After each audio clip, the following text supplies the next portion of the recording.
आएको हेर भाइ न ठुलो भएको छ यसो बदमास गर्नु हुँदैन फटा भएछ भनेर भात खान्छ अरे भातैसँग थालले हिर्काएर सुनेको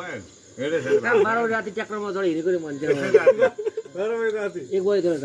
12 बजे राति त्यो हर्सन्दाबाट यहाँ हिँडेको पथरी आएर पथरीबाट रोटे माइदार गरेर माइदारबाट जङ्गल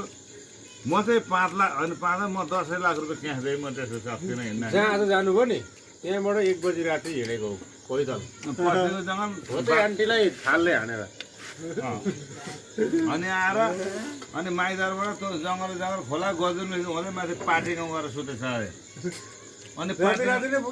पार्टी गाउँ सुतेर त्यहाँ कसको मोटरसाइकल लडे यो ब्याङ्कमा लडाइदिएछ एउटा त्यो पाउनु चलाएको थिइनँ सुनमा राम्रै गएर चढाएर ओह्रालो झरेको पार्क परिरहेको थियो रिस हानेको बाइक त अनि साह्रै रिस उठ्यो त बदमास भएर मलाई पनि होइन बाउलाई दुःख दिस भन्दा अनि मलाई रिस उठ्यो अनि ठुलाजीले मलाई केटा त्यहाँ नवीनलाई त्यहाँ आम्दानी आउँछन् अरे त जा भन्नु ठुलाजीले किन राजु भनेर यस्तो भयो कोही मासु सक्यो अनि छ नि सबै चापे छ त्यो मोटरसाइकल यसले कुदाएको मोटरसाइकलले एउटा बकैनाको मुढा हालेर बिजुलीको पोल भाँचेर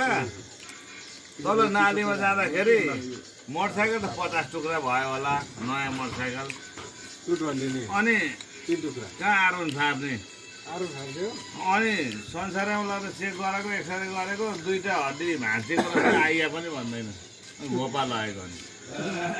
त्यो दिन त कहाँ भन त अनि त्यो दिन त हिँडिरह डुलिरह नि करम भाँचेको रहेछ केही नि भनेन नि दुःख पनि भनेन भोलिको राति हो भनेको त तपाईँको गाडीको नि टाउकै थिएन त होइन टाउकै थिएन गाडी ए हो त एउटा गाडी उडाएर लगेर त अघि मकै बारीको भन्नु होइन हो त्यसको टाउकै थिएन गाडीको त्यो भाइजरै थिएन एउटा नयाँ गाडी नि तपाईँको नयाँ नि भर्खर सोरुबाट निकालेको 20,000 मात्रै लाग्यो 20,000 लाखहरूको डाकालाई त 1 लाख रुपियाँ दिएर डुबा आएको त त्यो दिएर 20 लाख जति चाहिँ यो भाडा हुर्काएको मैले यत्रो थियो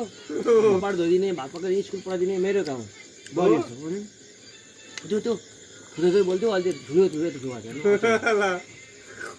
एकपल्ट भाइबाट के हो मैले नभत्ता मेरो गला किन आएको